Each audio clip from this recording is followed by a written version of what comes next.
بەڕێزان جارێکتر سڵاوتان لەبێ ئەم شەو فراکسیۆنە کوردیەکان فواد مەعسوودیان وەک تاکە کاندیدی کورد بۆ پۆستی سەرۆک کۆمار یەکلایی کردەوە لە ئێستادا 102 کاندید هەیە کە ڕکابەریەکەن بۆ بەدەستهێنانی سەرۆک کۆمار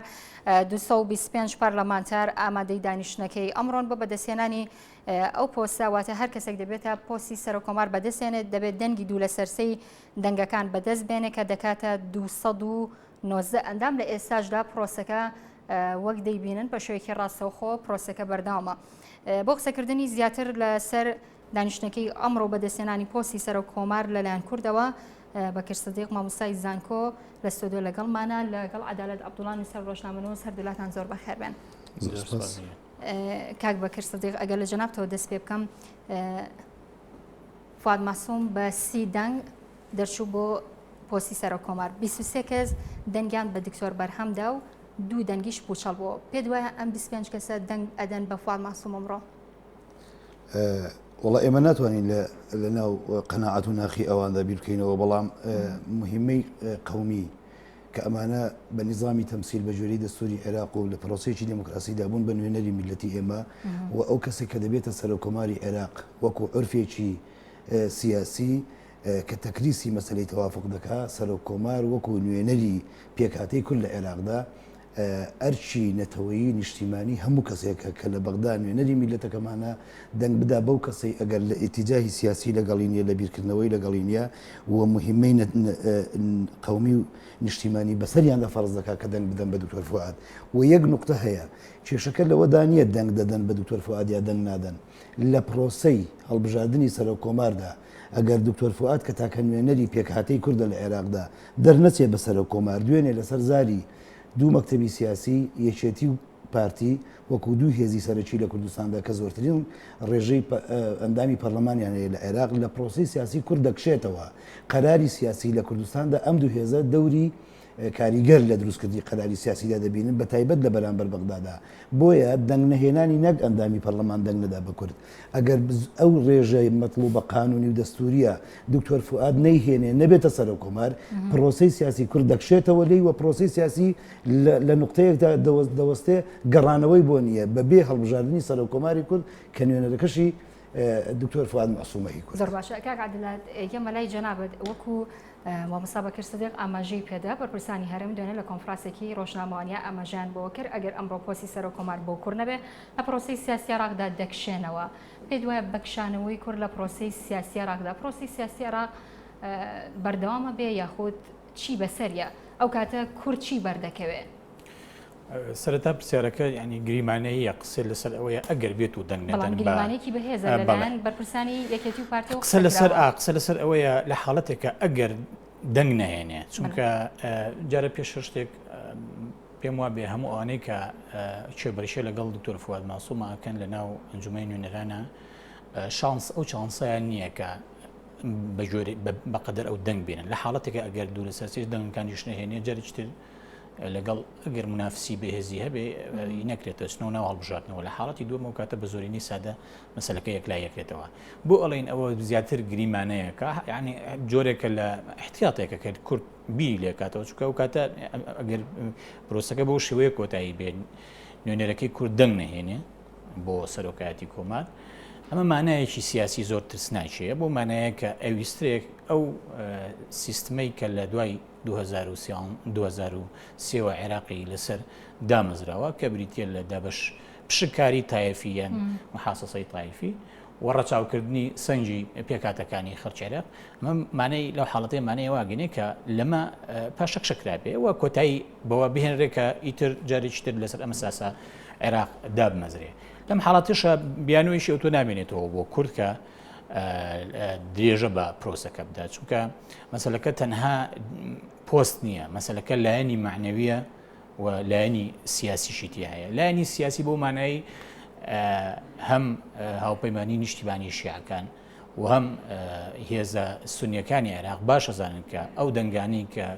کاندیدەکانی ئەوان بۆ سەرۆکی ئەنجومەنی نوێنەران بەدەستی هێناوە و کاندیدەکەی هاوپەیمانی نیشتیمانی شیعەکان بەدەستێنەوە لەسەر بنەمای ڕێکەوتن بووە پێشتر ئەم فراکسیۆنانەی ناو پەرلەمان ئەوانەی کە خۆیان بە نوێنەرایەتی پێکاتەکانی خەڵکی عێراق زانن ڕێککەوتون لەسەر ئەوەی کە ئەم سێ پۆستە سەرۆکی وەزیران و سەرۆکی ئەنجومەنی نوێنەران و سەرۆکی کۆمار دابش بکرێ بەسەر هەر سێ پێکاتە سەرچێکەیە. ئەگەر ئەمە ڕوونەدا کاتێ ئەگات سەرەکە ئاگاتە سەر کورد ئەمانەی وایە ئەمە پەشیمان بوونەوەیە لەو ڕێککەوتنە مەبدەیە کە لە نێوان نوێنەرانی سیاسی ئەم سێ پێکاتێ هەیە. لەم حاڵەتەش لە ڕاستیە مەترسی دروستە بێ لەسەر ئەوەی کە پرۆسی سیاسی لە عێراقا بتوانێت بەردەوام بێت چونکە بە دڵنیاییەوە پێکاتی کوردی هەڵوێستوەرەگرێت. طبیعەتی و هەڵوێستوەرگرتنە تاکو ئێستا نازانن ڕاستە وتراوەکە پاشەکشایەکە بەڵام خۆی زۆر جار هەندێک لێدوان هەیە بە پلەی یەکەم ڕەنگە بۆ ئەوە بێ تۆ پێش وەخت لایەنەکانی بەرامبەر دووریاکەیتەوە بەرامبەر بە خەیاراتی تۆ تەرەفێک لە ناو پرۆسی سیاسیە و ئەگەر سەقفی هەڵوێست وەرگرتنەکە بەرزکرا بێتەوە بۆ ئاستی ئەوەی کە بوتێ پاشەکشەکەن ئەمە ڕەنگە زیاتر بە پلەی یەکەم بۆ ئەوە بێ هەڕەشەیەکی گەورە لە پرۆسی سیاسی عێراقی بێ. ئەمجا کورد ئەم هەڕەشەیە جێبەجێیەکە جێبەجێ ناکە ئەمە کەوتەوە سەر بڕیاری سەرکردایەتی سیاسی عەدالەت بۆ خۆی ینی پرۆسی سیاسی بەبێ کوردیش بەردەوامە بێت. لایەنەکانی تر نیازیوان هەیە یعنی خۆ مەسەلەکە ئەوە نیە مەسەلەکە ئەتیفاق بێ لایەنێک لی دێتە دەرەوە ئەگەر بیستێ بەم شێوەی ئەقسا بکرێ و بخێتە دەرەوەی هاوکێشەکانەوە. بەڵام لایەنی تر هەیە بیر نەچێ ئەستن بەر لە هەڵبژاردنەکانی عێراقیش هێز هەبووە بەشێکی باشی دەنجی کۆ کردوتە لەسەر بنەمای ئەوەی کە مژدەی بە لایەنگران و ئانی خۆی داوە هێز ئەو هێزەی کە ئەو قاعدە جەماهوری خۆی داوە کە حکوومەتی زۆری نەپێگەهێنێ معنی وایە پێی وایە لە مەزدەری قووەتەوە ئەتوانێ قسە بکە ئەمە معنای واگەێنێ هەر هێزێکی تر لە عێراقا هەر پێکاتەیەک نوێنەرە سیاسیەکانیان با بڵین ئەگەر نیازیان نەبێ لەگەڵ بێنە ناو حکوومەتەوە بەو شێوەی لەو ڕوانگەیەوەی کە ئەم با بڵێن کوتلەی زۆرینە دڵخوازێتی ئەو کاتە کێشەی نیە و حکوومەتی زۆرینە پێکەینێ و ڕەنگە گرێویشی لەسەر تەنانەت هەندێک جار دابەشبوونی کوتلە سیاسیەکانیش بێ ئەوانەی کە ناوی یەک پێکاتەی دیاریکراوە کۆبنەوە بۆ منە کورد ئێستا زیاتر لە فراکسیۆنی شەیە ڕەنگە گرێو لەسەرەوە کرابێ ئەتوانرێت ئەم درز بخرێتە ناو لایەنە کوردەکانەوە ئەتوانرێت دزر وەک لە ڕابردووشە خراپ بۆ ناو لایەنە سونیەکانەوە درز بخرێتە ناو لایەنە سونەکەەوە لەسەر ئەساسیەوە حکوومەتی چی زۆری نەپێک بێنرێ واتە هەمیشە خواستێک هەیە نەزعەیەک هەیە بۆ ئەوەی عێراق بڕێ بڕێ ئەگەر لە حاڵەتێکە هیچێک لە پێکاتەکانیش بەدەستخستنی لایەنە کوردەکان کێ باجێکەیە تەنیا هاوڵاتیان نییە چۆن بەدەستخستنی بێگومان لایەنە کوردستانەکان ئێستا بای ئەوە هوشیارن کە ناتوانن بەبێ بوونی ئەگەر نەڵێن دروستکردنی هاوپەیمانێتیی کوردستانی بەڵام بەبێ لانی کەم بەبێ دروستکردنی هاوانجێکی سیاسی بەهێز لە نێوانیانە ناتوانین هیچ شتێک لە عێراقی تازەیە وەکو پرۆژەی کورد وەکو با بڵێن هەر شتێکە کورد بڕیاریداوە لە عێراقی لەم عێراقی بەدەستی بینە بیباتە سەر کورد خۆی ژماری کورسیەکانی دیاریکراوە 62 کورسیە بە 62 کورسیەوە ناتوانێت زۆر شت بکە بەبێ ئەوەی خۆی یەکگرتووە بەبێ دروستکردنی جۆرێک لە هاوپەیمانێتی سیاسی لەگەڵ پێکاتەکانی ترە لەگەڵ با بڵێن فراکسیۆنەکانی ترە ناتوانێت هیچ پرۆژە یاسایەک ساخکاتەوە لە کە شتێک قازانجی کوردی تیابێ لەبەرەوە تەسەور ناکەم ینی هیچێکی لە فراکسیۆنەکان ئەوە ینی چ پارتی چێتی چ گۆڕان و کۆمەڵ و یەکگرت و کەسیان بە حساسیەتی وەزاکە نەزانن و تێنەگەن کە هەر بوارێک بدرێ بۆ ئەوەی درز بخرێتە ناو بەرەی کوردیەوە لە ناو پەرلەمانی عێراقا ئەوە بێگومان تەرەفی بەرامبەر بێدوڵی ئەنجامێتێت. زۆر باشە مامۆستا لە تۆ پرسم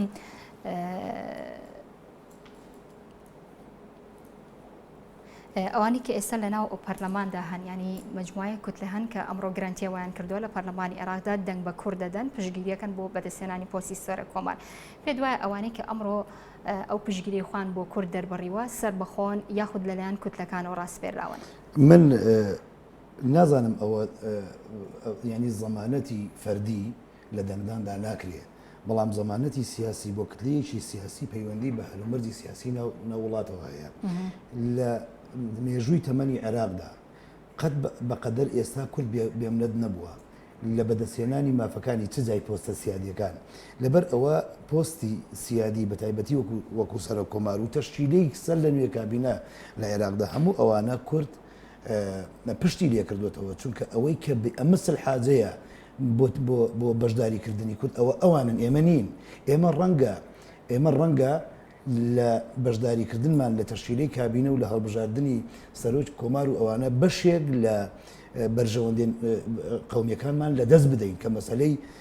بەهاتنە پێشی هەلومەرجێکە بۆ دروستکردنی دەوڵەتی سەربەخۆچووکە ئێستا هیچ شتێک بە عێراقەوە نامان بەستێتەوە بەو عێراقی کە ئێستا بەو سوڵتە سیاسی کە لە داهاتوودا دروست دەبێت تەمسیلی عێراق دەکات چونکە لە جغرافیایەکی دوایینە سەر باسکردن لە سەر دەوڵەتی سەربەخۆیی و لە کاتێکا ئەگەر پۆستی سەرۆکۆمار بەرکورد کە و بەڕێزان پەیامنێرانمان چاوان قادر لە سلێمانی سیپانامێدی لە دهۆک و ڕاستەخۆ لەگەڵبانان بۆ گواستنەوەی ڕای هاوڵاتیان چاوان سەرەتا دێمە لە بابزانی ڕای هاوڵاتیان چییە؟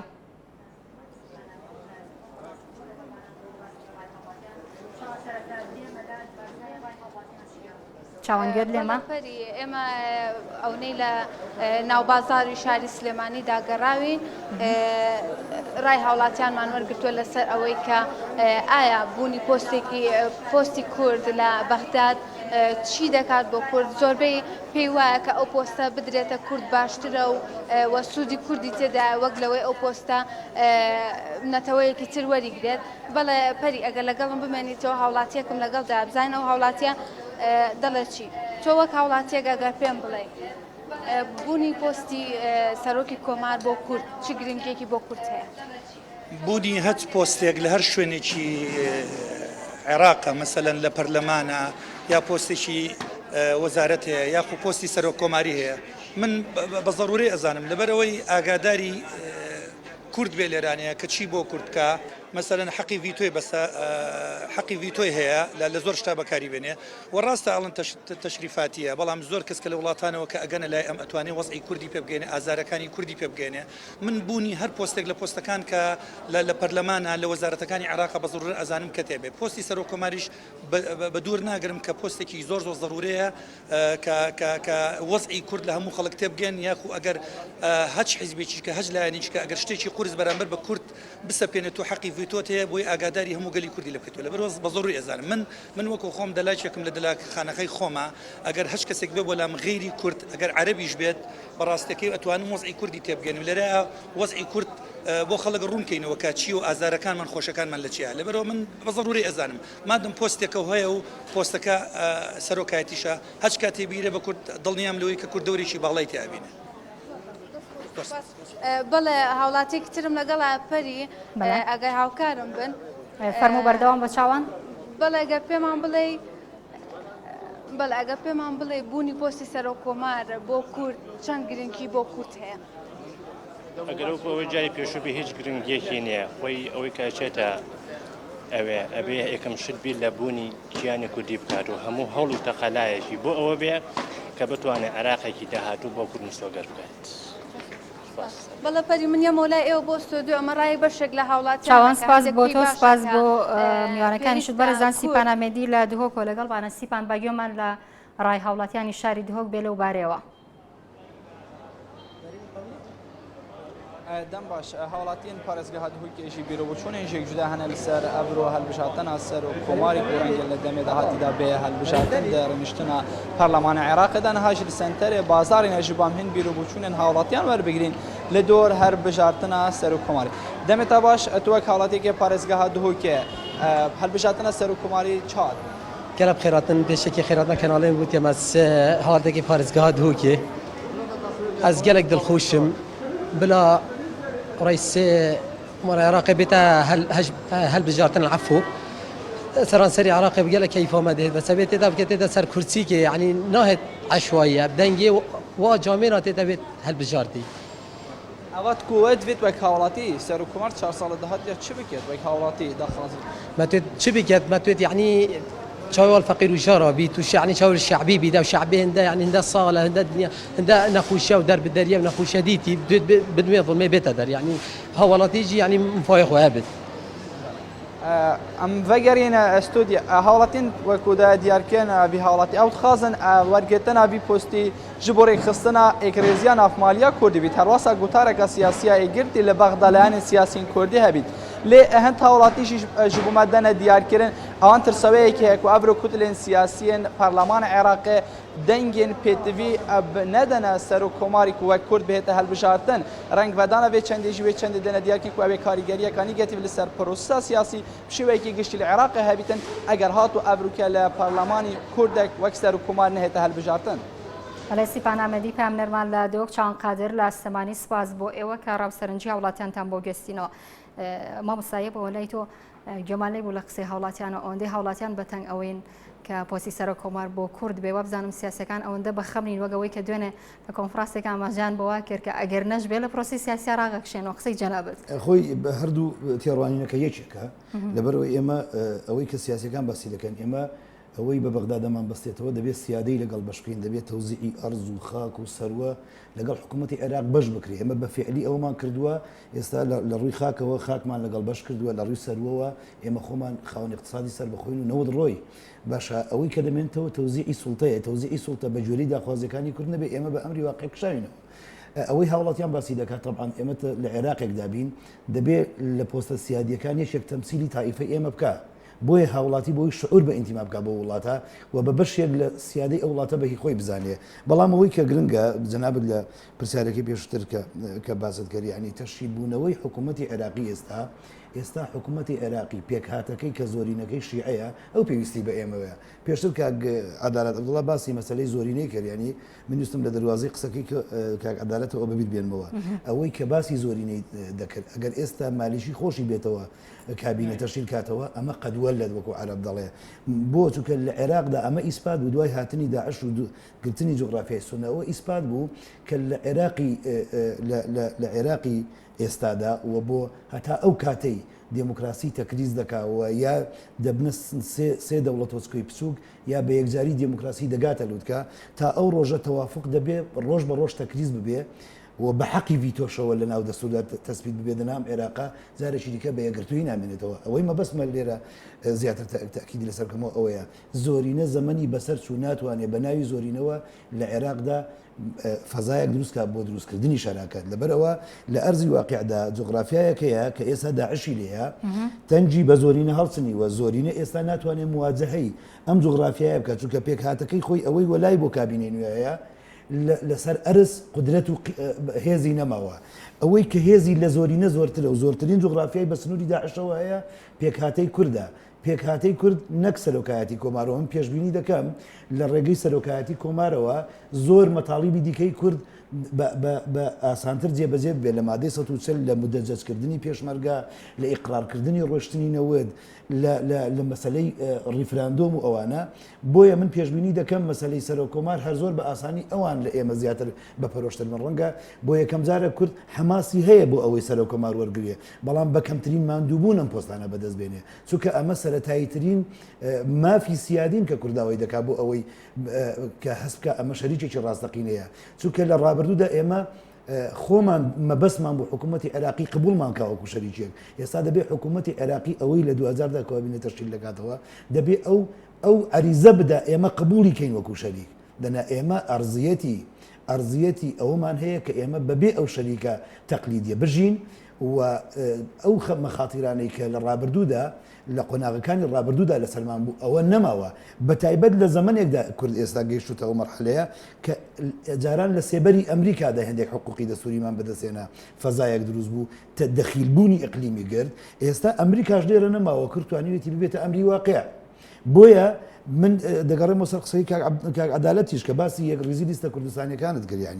ینی مەسەلەی یەکڕیزی لیستە کوردستانیەکان گەشتۆتە مەرحەلەیەک ئەویش بۆتە تەحسیل حاصل چونکە شەراکەتێک لە کوردستاندا دروست بووە زروفێکی سیاسی وە هاتۆتە گۆڕێ کە ئەسڵان هەمووی بیر لەو دیوی هەڵبژاردننی سەرۆک کۆمار و لەو دیوی تەشکیلەی کابینە دەکاتەوە چونکە ئێستا گەشتوینە قۆناغێک کە بە ئاسانترین ڕێگە دەتوانین دەستکەوتەکانمان بچنینەوە ئێمە دوو خەیارمان لە پێشە خەیارێک لە ناو عێراقدا ئەوە مەتاڵیبان وازەحەوە من ڕاستە سەرکردەکان دوێنێ لە کۆنگرا ڕۆژنامەنووسێکدا باسییان کرد بەڵام بەوادری سیاسی معتەیاتی سیاسی ئەوە دەسەلمێنێ کە کورد بە ئاسانترین شێوە ئەم دەستکەوتانەی کە لە دەستوردا ئیقرار کراوە تەسبیت دەبێ و کە تەسبیت نەبوو باشترین مبەڕیری داخلی ئیقلیمی دەولی بۆ پەیدا دەکات بە دەعامەیەکی اقتصادی گەورە و بە خەتەرێکی گەورە کە 1050 کیلۆمەتر لە سنووری ئێرەیە کە ئەگەر بەعکسەوە ئەگەر ئەوان تەنازول نەکەن قبول و ئیقراری حقوقی دەستوری کورد نەکەن لەوانەی کە باسم کرد ئەوان خۆیان ئەو زەمینەیە تەکریز دەکەن بۆ ئەوەی کورد کەواتە لە بەدەستێنانی پۆستی سەرۆک کۆمار بۆ کورد کاردان و ئیقلیمەکان چێ بێت کاردانەوەی ئەقلیمی ئیجابی دەبێت چونکە هەموو ئەو وڵاتانەی کە دەیانوێت بە ئاسانترین شێوە کێشەی عێراق حەل ببێ بە دوای ئەوەدا دەگەڕێن کورد لێرەوە سەرەتای ڕازیبوونی کورد دەست پێ دەکات ئەمە کەمترین مەتاڵیبە لە شەراکەت هەمانە سەرۆکی کۆمار بۆ یەکەم جار ئێمە نابێت پێوە ماندوو بین نابێت پێوە ماندوو بین بە دەستخستنی سەرۆکایەتی کۆمار لەبەر ئەوە من پێشبینی دەکەم ئەگەر سەر کۆمار ئێستا دکتۆر فواد هەڵ نەبژێردرێ ئەوە مشکلەی پێش ئەوەی مشکلەی کت لە کوردستانەکان بێ مشکلەی ئەو کتلەیە کە دەیەوێت حکوومەت و کابینە پێک بێنێت چونکە ئەوان بی ئەمەزل حازن بۆ ئەوەی بەپەلە حکوومەت پێک بێن چونکە خەتەر لەسەر ئەوانە ئێمە هێشتا حکوومەتی عێراقی دەعمی ئەسکەری نەکردوین هێشتا مەعاش و بودجە بڕاوە لێرە لە کوردستاندا ئێمە مواجهەی خەتەری گەورەترین هێزی کاکە من قەناعەتم وایە زۆر چاودێری سیاسیش ئەوەندەی ئاگادارم داعش خەتەری لە منطقەکە و لە عالمی عربی زۆر لە قاعدە زیاتر بووە یعنی بەرجی دووەمی تونتری قاعدەیە ئێمە 1050 کیلومتر هیچ وڵاتێک لەناو عمقی ئەفغانستاندا نەبێ کە لەوێ قاعدە هەبوو دەنا هیچ وڵاتێک ئەوەندە خەتەری داعش و قاعدەی لێ بەڵام لە هەمان کاتدا داعش هەیە و ئەوەتە پۆستی سەرۆک کۆماریش دیاریەکرێت مەبەستم ئەوە نەبوو من ئەوە بڵێ مەبەستم ئەوە بوو ئێمە کورد لە موقعێکی سیاسی تازەدایە ئەو خەتەرە گەورەی لەسەرە هێشتا داعش نەیتوانی وەزەفەرمان پێ بەرێ بەموەز ئەوە ئێمە ئامادەین لەگەڵ حکوومەتی عێراقی حکوومەت تەشکیل بکەین لە مەقابلی کۆمەڵک دەستکەوتی سیاسی لەبەر ئەوە هەڵبژاردننی یان دەخیلبوونمان بۆ پرۆسی سیاسی عێراق لە مەقابلی کۆمەڵک مەکاسی بە ئەگەر نەیکەن ئێمە قبولی ناکەین لەبەر ئەوە مەسەلەی سەرۆک کۆمار ئەو مبادرەیە کە دەبێت لایەنی عەربی بە سنووشی ئەوە بیکە بۆ ئەوەی ئەو مبادرەی کە پێی دەڵێن جیابوونەوە و دابشکردنی عێراق جارێکی دیکە بجێڕەوە بۆ حاڵەتی طبیعی خۆی و عێراق لە دابشبوون بپارێزن چونکە ئەوەی ئێستا عاملی خێرە لە عێراقدا کوردە لەبەر ئەوە کورد ئامادەیە جارێکی دیکە ڕێگە لە دابشبوونی عێراق بگرێت ئەگەر مەتاڵیبی جێبەجێ بکەن سەرۆکایەتی کۆمار و قبولکردنی بە وەرگرتنی ئەو پۆستە سیادیە ئەوە پێش ئەوەی مشکلەی کورد بێ مشکلەی عەرەبە بە سونەوشی ئەوە یعنی تەبعاتی هەڵنەبژاردننی سەرۆک کۆمار پێش ئەوەی هیچ ئەسەرێکی سیاسی لەسەر کوردانێ لەسەر عەرەبیدا دەنێ چونکە ئێمە ئێستا لە زەمانێکدا دەچین داخلی پرۆسی هەڵبژاردن و تەشکیلبوونەوەی کابینە بووین هیچ ڕەبتێکمان بە حکوومەتی عێراقیەوە نەماوە ئێمە مادەی 140 خۆمان بە ئەمری واقع لە سایت هاتنی داعشەوە ئێمە جێبەجێمان کردووە هاتوین ئاخر سنوورمان گرتووە ئێستا پێشمەرگەیە تاکو ئێستا حکوومەت وەک پۆلیس تەماشای دەکات ئەسڵ پۆلیسیش تەماشای ناکات مدەجەز نەکراوە کە لە ئێستاوە هێزی ئەساسی لە عێراق دەکەما بێ ڕوبەڕووی داعش بێتەوە پێشمەرگەیە نەمەعاشی دەداتێ نەمودەجەجی دەکات بە سیلاح و تۆپ و تیارەی ئەسلحەی جەنگی باشە تەکنۆلۆژیای ئەسکەری و نەموچەت دەنێرێ نەبوجەت بۆ دەنێرێ ڕێگەی ئاسمانت لێ دەگرێ ناهێڵێ نەوت بڕوە ئێمە هەموو ئەوانە دەواازەکانمان کردوتەوە پێشمەرگەیە خاکەکەی خۆی ستاندۆتەوە و خەتەری داعشی لە خۆی دوور خستۆتەوە لەگەڵت نابم بۆ مەخاتیرە لەبەر ئەوەی تۆ لەگەڵمنی نەوت ڕۆیشتووە ماوەتەوە ئەگەر ئەوە ئێمە هەنگاوی زۆر بەسییتمان ماوە یعنی ئەگەر ناچارمان بکەن سکەلێ دەدەین پێم وایە سکەلێ دەدەین بۆ پارە وەگەر ناچارمان بکەن مبەڕیرمان هەیە لەبەر ئەوەی خەتەرێکی ئەمنی هاتووە ئەمنیەت و استقرار و سلمی منطقەکەی تێکداوە مبەڕیری ئەوەمان بۆ دروست دەبێت ئەگەر حکوومەتی عێراقی قبولی داخوازەکانمان نەکات چەک بمان بدەنێ زۆر باشە مامۆستا لەگەڵم ببێنەوە بەڕێزان ئەچینەوە بۆ بەغدا و دانیشتنەکەی پەرلەمانی عێراقتان بۆ دەگوێزینەوە الأستاذ فائق الشيخ 10 الأستاذ حميد حمادي الشمري 2 الأستاذ حسين الموسوي 3 الأستاذ ثائر 1 والأستاذ حسين اللامي 1 المجموع 275 وحيث أن المادة 70 من الدستور العراقي مادة حفتة الدستور العراقي پەرلەمانی عێراق یەکێک لە کاندیدەکان هەڵبژێرە بە دوو لە سەرسەی ئەندامی کاندیدەکان هیچ کاندیدێک نەیتوانی دوو لە سەرسەی دەنگەکان بەدەست بێنێ ئەمەش پێویستە کار بە فەقەرەی دووەم کرێ ئەگەر هیچ کاندیدێک زۆرینەی ڕەهای بەدەست نەهێنا ئەوە کێبڕکێ دەکرێت لە نێوان ئەو دوو کاندیدەی کە زۆرتر بەرزترین دەنگەکانیان بەدەستهێناوە و ئەوەی کە زۆرترین دەنگ بەدەستێنێ لە خولی دووەمدا دەبێتە سەرۆک کۆمار ئەوەی کێسە پێشبڕکێ دەکەن دکتۆر فواد معسووم و حەنەن فەتلاوی لە جەولەی دووەمە زۆر سپاس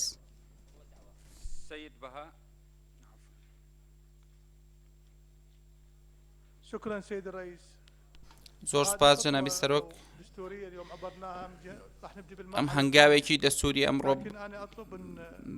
بەڕێمان کرد من ئێستا داواکارم کە پابەند بین بە تەوافقی سیاسی نێوانمان داوا لە خوشکە حەنانەکەم کە پاشە کشێ بکە لە خۆپاڵاوتنەکەی. بسم الله الرحمن الرحيم. العملية الانتخابية پرۆسەی دەنگدانەوەکە بە شێوەیەکی زۆر ڕوون و ئاشکرا بەڕێوە دەچێت و دڵخۆشکەرە. القوى الوطنية العراقية ومن خلالهم على شعبنا أنا متأكد بيترك من دڵنیام لەوەی کە پیرۆزبایی لە خوشکە حەنانەکەم کە توانی 73 دەنگ بەدەست بهێنێ لە ڕوانگەی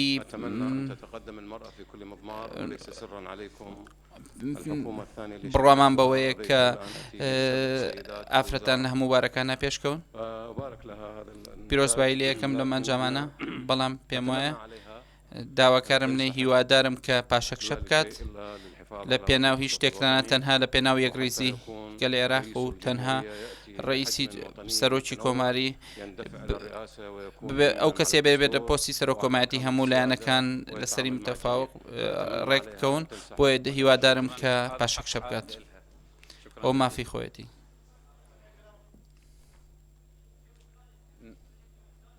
النائب حنان الفتلاوي.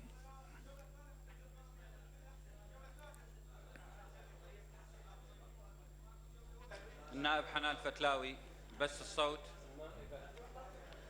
أنا عندي رأي.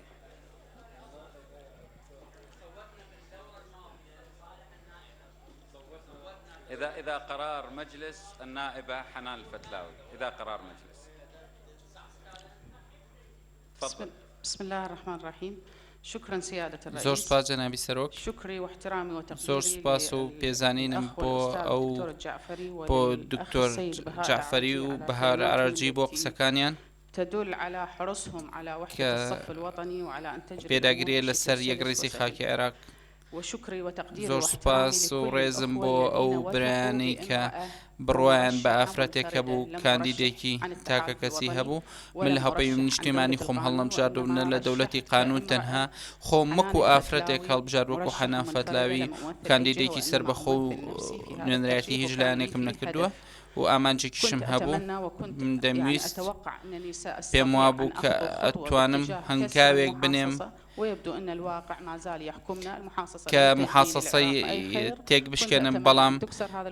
هیوام وابوو کە ئەوە تێک بشکێنم بەڵام سەرکەوتوو نەبوون بەڵام هەر ڕۆژێکیە کە محاصصەی تێک بشکێنرێت و ئافرەت دەتوانێت بچێتە پۆستێکی سیادی و باوەڕم وایە کە ڕۆژێک نزیگەر کە ئافرەت لە یەکێک لە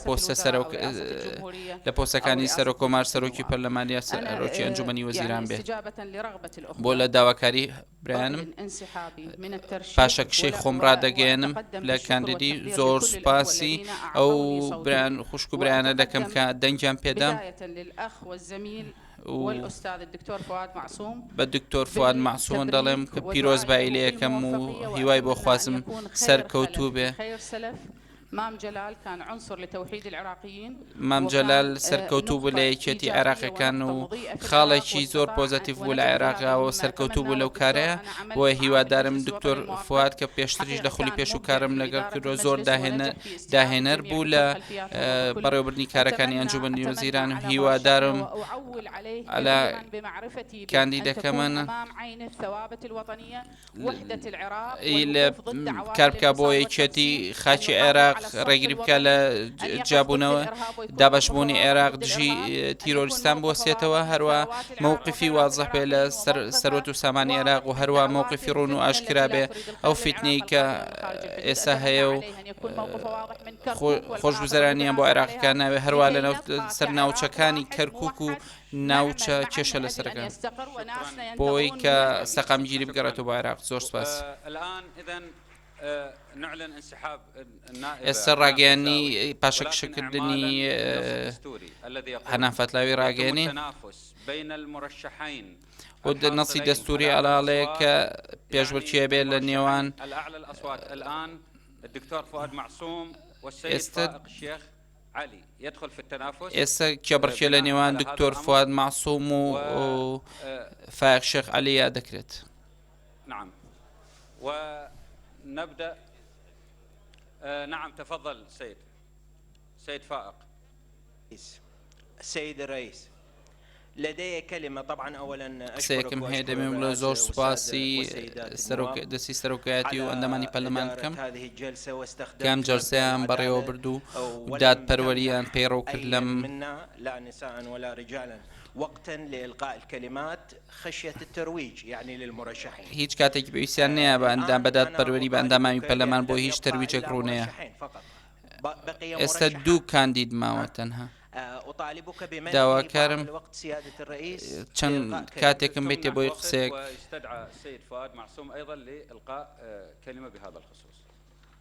کاتان پێدەبەخشێ و دکتۆر فوادیش بانەکرێت بۆ قسەکردن. ب3 دقائق فقط للتعريف. بالمكان اللي انت بيه. بالمكان اللي انت بيه. تفضل.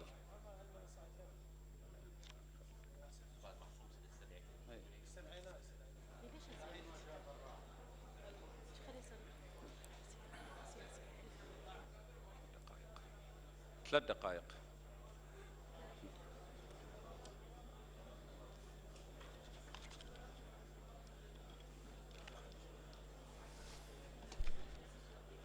بسم الله الرحمن الرحيم. السيد رئيس مجلس النواب برئيس سروكي السيدان النائب الأول أنجمني نندران جگراني سروك النواب المكرمون أنداماني برلماني برئيس. السلام عليكم ورحمة الله وبركاته. صلاة خواتان لبت. هذا خطاب مرشح لرئاسة الجمهورية. أما وتاري يشغل كانديدا كاني سروكاتي كومارا. أدعو نفسي وأدعوكم إلى قراءة داواكارم ليتان كسورة فاتحة بخنو لأرواحهم الطيبة. بروحي باچن. الرحمن الرحيم. الحمد لله رب العالمين الرحمن الرحيم مالك يوم الدين إياك نعبد وإياك نستعين اهدنا الصراط المستقيم صراط الذين أنعمت عليهم غير المغضوب. صدق الله العلي العظيم. قبل 20 عاما سمعت عن رجل يهودي سوداني. پیش 20 سال جو بسير پیاوێکی سودانی یهودی بوو. وبصحبته عدد من الأطباء الاختصاصيين لمعاينته. سألت صديقي ضوء الترابي هاورم لیوا کرد کە بۆچی گرنگی بۆ پیاوەڕێیان داواکە ئەویش وتی ئێمە سوودانیەکان شانازی بۆ دەکەین کە وڵاتێکین کە ئیسلام و یەهودی و مەسیحیمان تێدایە. هیچ شتێکمان نیە تەنها ئەو یەهودیە نەبێت کە ژنمان بۆ هێناوە بۆ ئەوەی کە ویسمان ژنی بۆ بهێنین بۆ ئەوەی کە یەهودی زۆر بێ. ئەگەر بێت و ئەو پیاوە بمرێ ئەوە یەهودی لە سوودانە نەمێنێ. بۆیە ویسمان پارێزگاری لێ بکەین. والطوائف والأعراق السودان أم العراق؟ لا شك في أنه العراق. قبل 1400 سنة پێش 1400 ساڵ ئیمام عەلی سەلامی خوای لێبێت پایتەختی خلافەتەکەی نەقڵ کرد بۆ کوفە. لە کۆڵانەکانی کوفەیە گەڕا و لە بینی گوێی لە زەنگی جەڕەسەکانی کەنیسە بوو لە کوفە لەو کاتەدا. هیچ کەسێک ڕێگریشی نەکرد بەڵکو پارێزگاری لێ بکەن. ئەمڕۆژ أرنست هيمنغواي لمن تقرع الأجراس. أما اليهود الذين عاشوا مع أنبيائهم في العراق أو يهوديان لقلب بيغمركان العراق شكون هزاران صار لمو بيش 4 فيهم قبل سنين إلى تل أبيب وأغلقنا كنيسهم في شارع النهر إلى الأبد. شوار دوایمین کەسیان چەند ساڵێک لەمەوە پێش خواحافیز بوونیمان لێکردن بەرەو تەلەبیب ڕۆیشتن. العراق تقف بالطابور على مذبح الإسلام المزيف فقد أنفل الأكراد قبل ربع قرن من الزمان. جناب النائب هذا الكلمة للتعريف وليس للخطابات. أنا منحتني وقت سيادة الرئيس وأرجو أنه تبقى على المنح. وإذا هناك اعتراض لا عفوا أرجو من السادة النواب لأنه خلال الأيام الماضية منحت كلمات كثيرة للسادة النواب والآن خطاب مرشح رئاسي. لە ڕۆژانی پێشوە ڕێگە بە ئەندامانی پەرلەمان درا بۆیە کە منیش ڕێگەم پێ بدرێت. أنفل الأكراد قبل ربع قرن من الزمان، وهكذا الشيعة والسنة والصابئة واليزيديون والشبك والتركمان وأخيرا المسيحيون. يتعرض العراق اليوم إلى حرب طائفية شعواء زرعها المحتل وغذتها الأحقاد والصراع على المناصب والثروات. لدينا فرصة اليوم لن تتكرر، فالتاريخ يمنحك فرصة مرة واحدة فقط، فرصة في تعديل وتصحيح من اعتبرهما مقدسين، الدستور والعملية السياسية. أما الدستور، شكرا سيادة الرئيس، فهو عبارة عن حقل ألغام، كلما تقدمنا قدما فيه انفجر لغم وبتر قدمنا. وأما العملية السياسية فقد رسخت أعرافا ومفاهيم طارئة علينا من محاصصة وتقاسم، دمرت العراق ومزقت أبناء شعبه وأساءت لاسمه وسمعته وكرامة مواطنيه. نحن المدنيين من سيساهم في تغيير الدستور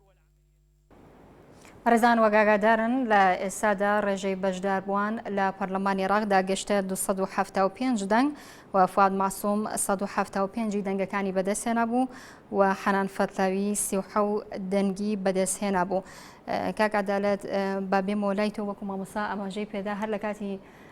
بینیرەکەیدا نقاشمان کرد کە حەنان فەتلاوی تەنەزولەکە لەو 37 دەنگەی خۆی هەرواش بوو. ئەوەندەی کورد کە ئێستا بێ منەتە هیچ کات بێ منەت نەبووە بۆ چوونی جەنابەت. بێگومان ینی چاوەڕوان کراوە بوو لە بنەڕەتە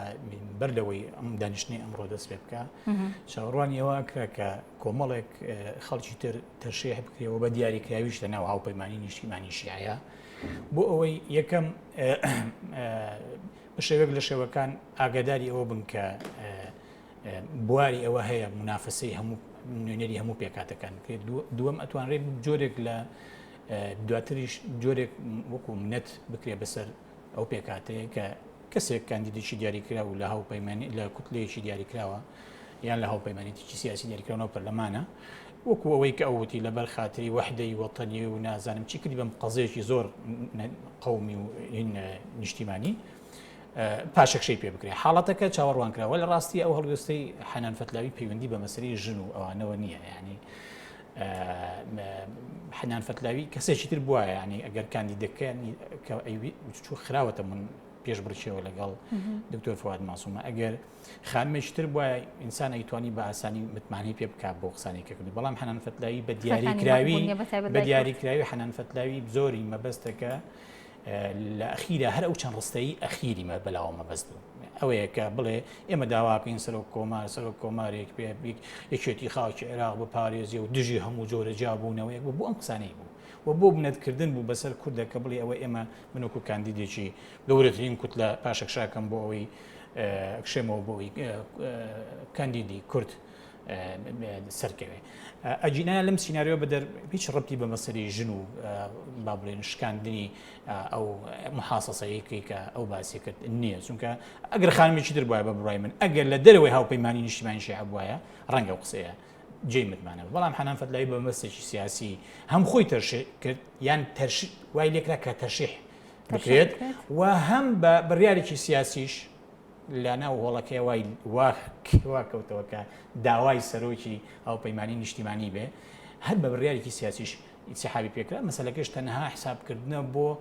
ئەو قۆناغەی داهاتوو کە دێت، قۆناغی مەسەلەی متمانەدان بە حکومەت. ئەوان ترسی زۆریان هەیە لەوەی لە ڕاستیە کورد متمانە نەدا بەم حکومەتە، بە تایبەتی کە ئەزانن هەر کابینەیەکی تازە دروست بکرێ ئەبێ پێشەوە داخلی زنجیرەیەک لە دانوستان ببێ لەگەڵ هەموو ئەو هێزانی ترکە بەپێی استیخاقی انتخابی خاوەن کورسی و پێوی خوان ناو پەرلەمانە بەبێ پشتیوانی ئەوانە حکومەتە ناتوانێت متمانە وەربگرێت. کاک عەدالەت لەگەڵ ما بمێنەرەوە بەڕێزان فواد ماسووم ئێستا حالیان لە ناو پەرلەمانی عێراقدا خۆی ئەناسێنێ با پێکەوە ببینین. وتغيرت الظروف وكنت مع 6 من زملائي بقيادة السيد الأستاذ جلال طالباني أسسنا الاتحاد الوطني الكردستاني. ومن سنة 72 إلى 73 إلى 75 كنت ممثل الثورة الكردية في القاهرة بشكل رسمي وكان لي مكتب. ولكن بعد ذلك سنة 75 أسسنا الاتحاد الوطني الكردستاني. وقبل ذلك كنت 3 سنوات أدرس الفلسفة في جامعة البصرة في كليات الآداب كلية التربية وكذلك في كلية العلوم بمختلف شعبها هەروەها لە کۆلێژی زانست لە هەموو بەشەکانیدا چکە مادەیەکیان هەبوو بە ناوی زانستی فەلسەفە.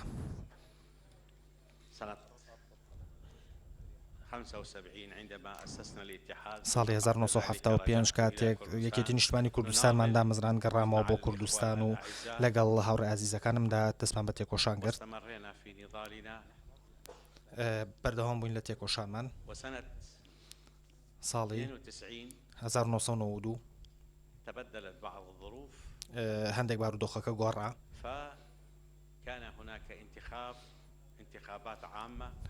هەڵبژاردنێکی گشتی بەڕێوە چوو و هەرێمی کوردستانمان ڕاگەیاند. من بوومە یەکەمین سەرۆکوەزیرانی هەرێمی کوردستان. پاش ماوەیەک ئیسقالەی خۆم کرد و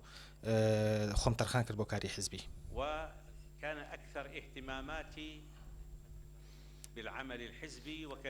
زیاترین گرنگی دانم بە کاری حیزبی و بە ئۆپۆزیسیۆنی عێراقی بوو. لە زۆربەی کۆبوونەوە و کۆنفرانسەکانی ئۆپۆزیسیۆنی عێراقیدا بەشداریم کرد. زۆربەی جار خۆم بە تەنها نوێنەرایەتی یەکێتی نیشتمانی کوردستانم دەکرد. زۆر جاریش لەگەڵ هەندێک هاوڕێیانم. پاش ڕووخاندنی ڕژێم هاتینە بەغدا. تەکلیف کرام لەلایەن مەجلیسی حکومەوە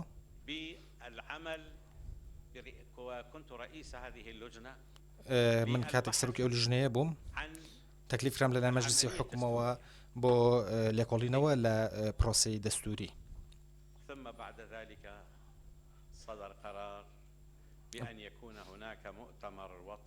پاشەوە بڕیارێک دەرچوو کە پێویستە کۆنگرەیەکی نیشتمانی عێراقی ببەسرێت و ڕاستپێررام بۆ ئەوەی کە بەرپرس بم لە ئامادەکردنی ئەم مؤتەمەرە بە هەموو سەلاحیاتێکەوە بە هەموو دەسەڵاتێکەوە.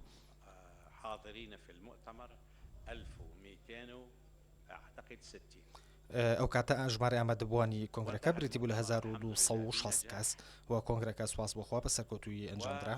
أسفر المؤتمر عن تشكيل المجلس الوطني کۆنگرەکە ئەنجامی کۆنگرەکە بریتی بوو لە پێگەێنانی پەرلەمانی کاتی. ئەو کاتەژ من بە سەرۆکی ئەو پەرلەمانە کاتیە هەڵبژێرام. پاش کۆتایی هاتنی ماوەی پەرلەمانە کاتێکە من بوومە ئەندامی پەرلەمانی عێراق و بوومە سەرۆکی لیستی هاوپەیمانی کوردستان و جێگری یەکەمی سەرۆکی لیژنەی داڕشتنەوەی دەستوور.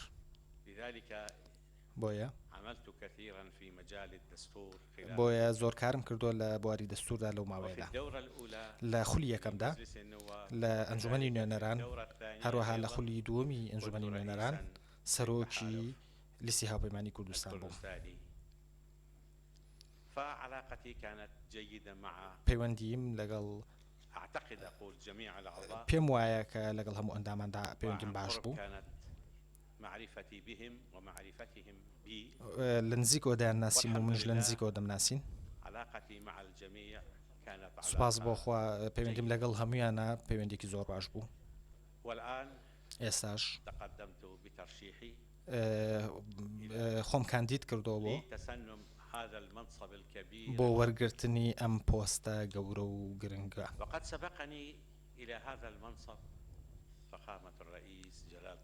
پێش من بەڕێز جەلال تاڵەبانی سەرۆک کۆمار بۆ لەم پۆستەدا بووە کە لەگەڵی ژیاوم و لەگەڵیدا بووم. لە ساڵی 57 من لەگەڵی دابووم و لەگەڵی ژیاوم. جەنابی دکتۆر کاتەکەت تەواو بوو. زۆر سوپاس دەکەین. من ئێستا فواد ماسوومم کە لە بەردەمتاندا. زۆر سوپاس بۆ فواد ماسووم. ئێستاش ئەوەی کە ئەچێتە کێبڕکێوە بەڕێز دکتۆر فواد ماسووم هەروەها پاش کشانەوەی بەڕێز فایق شەخ عەلی. فەرموو.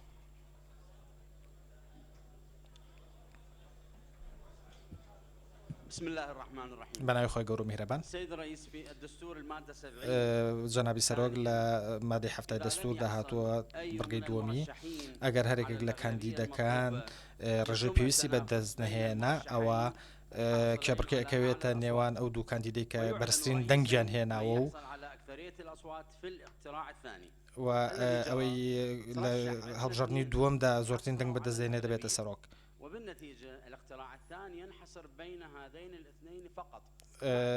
بەپێی دەستور دەبێت کێبڕکێ لە خولی دووەمدا تەنها لە نێوان ئەو دوانەدابێ ئەگەر ئەوەی دووەم کشایەوە ناگوێزرێتەوە بۆ دووەم یان سێەم یان چوارەم. ئەگەر یەکێک لە کاندیدەکان کشایەوە ئەوە بە شێوەی تەسکیە ئەو کەسێک کە زۆرترین دەنگی بەدەستهێناوە ڕادەسپێرێت بۆ وەرگرتنی پۆستەکە. ئێمە نامانوێ بڕۆینە مناقەشەوە لەسەر ئەم بابەتە من ئاگادارم کردنەوە لەگەڵ کاندیدی کشاوەش قسەم کرد کە پێم وت کە کشانەوەی دەبێتە هۆی سەرکەوتنی کاندیدی دوای ئەو. ئەمە کێبڕکێیەوە کێبڕکێژ لە نێوان یەک کەسدا ناکرێت پێویستە لە نێوان دوو کەس بێ. ئەگەر ئەو تەنازولی لە حەقی خۆی کرد ئەمە مانایوە نییە کە تەنازول لە حەقی ئەوانەی دوای خۆشی ئەکات و پێویستە بەپێی دەستور کە جەولەی دووەمی هەڵبژاردنەکەش بەڕێوە بچێت و جەولەی دووەمیش لە نێوان یەک کەسدا ناکرێت بێ کێبڕکەکە لە نێوان دوو کەستا بێ. ئێستاش جەولەی دووەم لە نێوان بەڕێزان دکتۆر فواد مەعسووم و حسێن موسەویدا دەکەین و ئێستا دەست دەکەین بە دەنگدان.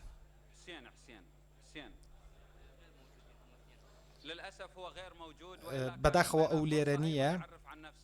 ئەگەر دەرفەتمانەیە کە خۆی بناسیێنێ بەداخەوە ئەو ئێستا ئامادە نیە ئێستاش دەستەکەین بە دەنگدان و وەرەقە دابەشەکرێت لیژنەی سەرپەرشتیار کاغەزەکان دابەشەکەن دەست دەکرێت بە دەنگدان ناوەکان دەخێنرێتەوە پاژەوە دەستەکەین بە دەنگدان.